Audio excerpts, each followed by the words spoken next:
हाय बेटा, तो देखो कल आप लोगों का स्कॉलरशिप पेपर है। अभी आज मैं आप लोगों को 2 से 3 बहुत सारी इंपॉर्टेंट चीजें बताने वाली हूँ, जैसे कि आपको टाइम मैनेज कैसे करना है, आप क्या क्या गलतियां कर सकते हो, क्या चीजें अवॉइड करनी है।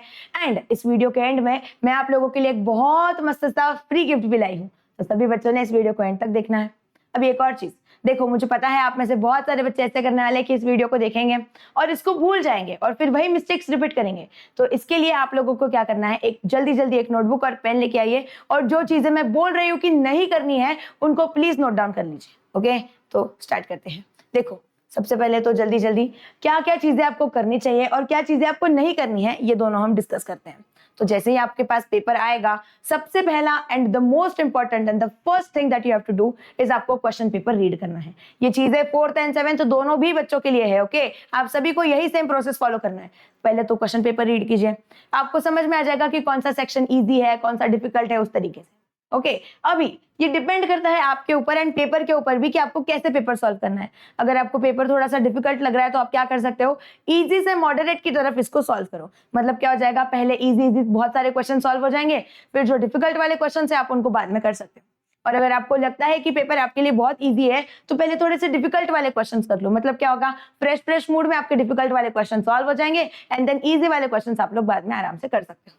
ओके, और how to attempt the paper, right. तो आपको क्या करना है, आपके ऊपर डिपेंड करता है, easy to moderate, moderate to easy, आपको जैसे जाना है आप वैसे कीजिए। लेकिन क्वेश्चन पेपर रीडिंग बहुत इंपॉर्टेंट है, बाकी तो आप लोग कर लोगे, मुझे पता है, मैंने सारी चीजें आपको पढ़ा के दी हैं और पेपर जो है वो जितना हमने पढ़ा है उसमें से ही आएगा, ये मेरी गारंटी है। ओके, अभी क्या क्या चीजें नहीं करनी है। सबसे पहली एंड द मोस्ट इंपॉर्टेंट चीज जो आप लोग करोगे मुझे पता है, और वही चीज आपको अवॉइड करनी है, वो है चीटिंग। चीटिंग नहीं करनी है। देखो, यहाँ पे क्लासरूम में वगैरह आप जो चीजें करते थे वो सब अलग है, लेकिन चीटिंग अगर आप करोगे तो इससे आपका बहुत बड़ा नुकसान होने वाला है। क्योंकि क्या होता है, एग्जाम के टाइम पे हम किसी के ऊपर भरोसा नहीं रख सकते कि सामने वाला मेरा दोस्त है वो तो मुझे करेक्ट आंसर बताएगा। जरूरी नहीं है, हमें चीटिंग नहीं करनी है, इससे हमारा भी टाइम वेस्ट होगा, सामने वाले का भी टाइम वेस्ट होगा और फिर क्या हो जाएगा, हम पैनिक हो जाएंगे। अभी देखो, जब भी आप पैनिक होते हो, बहुत सारे बच्चों को यही दिक्कत है कि मैम बहुत टेंशन आ गया था, मेरा तो पेपर छूट गया। कुछ टेंशन नहीं लेना है। जब भी ऐसा फील हो कि आप पैनिक हो रहे हो तो आपको क्या करना है, बस एक छोटा सा सिप ऑफ वाटर पीना है। ओके, छोटा सा थोड़ा सा पानी पीजिए और क्या करना है, आप लोगों को 1 मिनट आंखें बंद कीजिए और बैठे रहिए। 1 मिनट के अंदर आपको थोड़ा सा बेटर फील होगा। ओके, और फिर आपको फिर से उसी स्पीड से स्टार्ट कर देना है। Okay, and then one more most important चीज, आप लोग क्या करते हो ना, एक क्वेश्चन नहीं आ रहा है, उसी के ऊपर इतना टाइम वेस्ट कर दिया, इतना टाइम वेस्ट कर दिया। देखो, हमारे पास इतना सारा टाइम नहीं है वेस्ट करने के लिए। हमें 90 मिनट्स के अंदर 75 क्वेश्चन सॉल्व करने हैं। तो हमें क्या करना है, जितना ज्यादा स्पीड में हो सके उतना ज्यादा स्पीड में सारे क्वेश्चंस को सॉल्व करना है। तो अगर नहीं आ रहा है, सपोज 1 2 हो गया क्वेश्चन सॉल्व, 3 वाला नहीं आ रहा है, 1 मिनट उसके ऊपर दिया, नहीं आ रहा है, उसको छोड़ दो, नेक्स्ट क्वेश्चन पे चलो, 4th 5 6 जो आ रहे हैं उनको अटेम्प्ट करो। ओके, ये चीज बहुत इंपॉर्टेंट है। और one more thing and the most important thing, आपके पेपर में निगेटिव मार्किंग नहीं होता है। तो इसके लिए आपको क्या करना है, जो नहीं आ रहे उन सभी को भी जो आपको मन में अच्छा लगे वो ऑप्शन मार्क कर दो, तुक्का लगा दो, कोई भी आंसर मार्क कर दो। अगर करेक्ट हो गया तो मार्क्स मिल जाएंगे, नहीं हुआ तो 0 ही होगा, निगेटिव नहीं होगा। इसके लिए हमें क्या करना है, कोई भी क्वेश्चन को स्किप नहीं करना है। ओके, ये चीज बहुत इंपॉर्टेंट है। फिर आता है एक और चीज, मैं आप लोगों के लिए, मतलब आपको टाइम कैसे मैनेज करना है। तो देखो, आप क्या कर सकते हो, जैसे ही सपोज आपने क्वेश्चन नंबर 1 to 10 आपने सॉल्व कर लिया, अभी आपको उनके आंसर्स पता है, तो ओएमआर शीट पे क्या करो, 10-10 क्वेश्चंस आप फिल करते जाओ, साथ ही साथ में 10-10 क्वेश्चंस आप ऐसे फिल करो। नहीं तो एंड में क्या हो जाएगा, क्वेश्चन पेपर पूरा सॉल्व है, आंसर सब पता है, लेकिन ओएमआर शीट फिल ही नहीं हुआ। तो हमें क्या करना है, after every 10-15 questions OMR sheet में उन आंसर्स को फिल करते जाना है। ओके, मतलब क्या होगा, टाइम टू टाइम सारी चीजें होती रहेगी। ये चीज बहुत इंपॉर्टेंट है।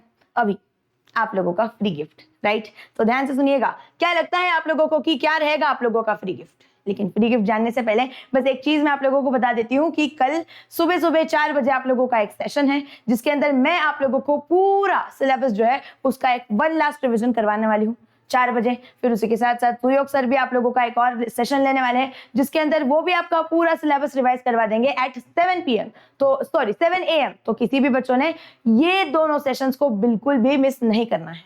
अभी आते हैं आप लोगों के फ्री गिफ्ट के ऊपर, ध्यान से देखिएगा। ये स्पेशल अनाउंसमेंट है सभी क्लास 4th से लेके तो सभी क्लास 9th के बच्चों तक, सभी के लिए ये एक चीज होने वाली है इसी चैनल के ऊपर। तो प्लीज जल्दी जल्दी, क्या आप लोग गेस कर सकते हो कि क्या रहेगा ये फ्री गिफ्ट? क्या लगता है आप लोगों को? मुझे कमेंट करके बताओ जल्दी जल्दी कि क्या दे सकते हैं विधि मैम। क्या लगता है? देखो, आप लोगों के लिए मैं एक फ्री गिफ्ट देने वाली हूँ, जो कि क्या है? एक फ्री बैच है। क्या होगा इस बैच के अंदर? तो देखिए, अभी हम आपका जो पूरा सिलेबस है, राइट, आपका जो पूरा सिलेबस है मैंने ऑलरेडी सेकंड सेमेस्टर का जो था वो पूरा चैनल पे अपलोड कर चुकी हूँ। अभी फर्स्ट सेमेस्टर का जो सिलेबस है वो हम इस किस तारीख से स्टार्ट करने वाले हैं पता है? इस 4th ऑफ मई से हम पूरा आपका सिलेबस पढ़ाई फिर से स्टार्ट करने वाले हैं। मैं आपको पूरा सिलेबस पढ़ाने वाली हूँ इसी चैनल के ऊपर। तो अगर आप लोग इस चैनल पे न्यू हो तो इस चैनल पे बने रहो, मैं आपको सारी चीजें पढ़ाने वाली हूँ। ये सेशंस कब होने वाले हैं? तो देखिए, शाम में 5 बजे से लेकर 9 बजे तक ये लाइव सेशंस होने वाले हैं आप लोगों के डेली। आपको डेली का मैं टाइम टेबल देते जाऊंगी, उस हिसाब से हम सारे सेशंस करने वाले हैं। तो किसी भी बच्चों ने इन सेशंस को बिल्कुल भी मिस नहीं करना है। ओके, समर वैकेशंस में हम थोड़ा थोड़ा तो पढ़ ही सकते हैं, राइट? तो आ जाना, और सेशन कल सुबह वाला बिल्कुल भी मिस नहीं करना है, ठीक है? तो ऑल द बेस्ट, पढ़ते रहो, मुझे पता है आप लोग कर लोगे। बस टेंशन नहीं लेना है, पैनिक नहीं होना है, you all can do it. चलिए, bye bye and all the best.